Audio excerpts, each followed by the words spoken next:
As you are joining our Nweke TV live broadcast, we are here live at Obe reporting, showing you how it's going.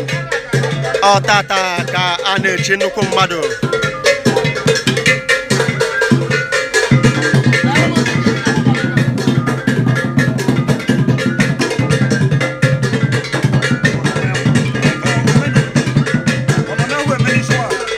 Yeah, man.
Chief Ugochukwu on take chieftaincy title today at Agbo Ancient Kingdom, live and direct.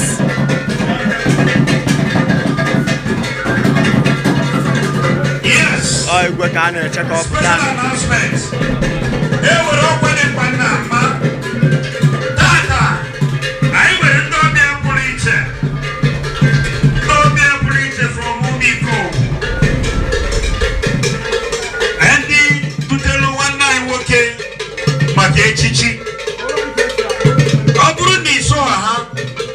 The cabinets. I got to be soon at this one girl, Police Bodilo, Carita Maleba. Our special guest of honor is entourage and the members of the cabinet of both the Agbo. So how can I be a bono?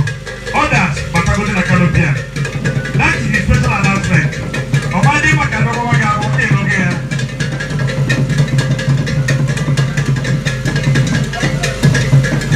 As you are joining us, tell us where you are joining us from. Tell us where you are today at Obe Agbo Ancient Kingdom on His Royal Highness Igwe Stephen Osita Nweke Ugochukwu na Obe Agbo Ancient Kingdom.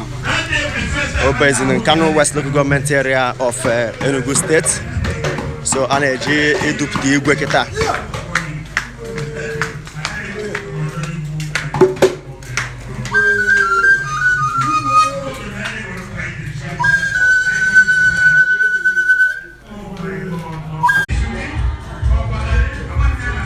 Mana Igwe pụta abụrụ obere ife, so nyawa ka na akwadowe ndị members Igwe cabinet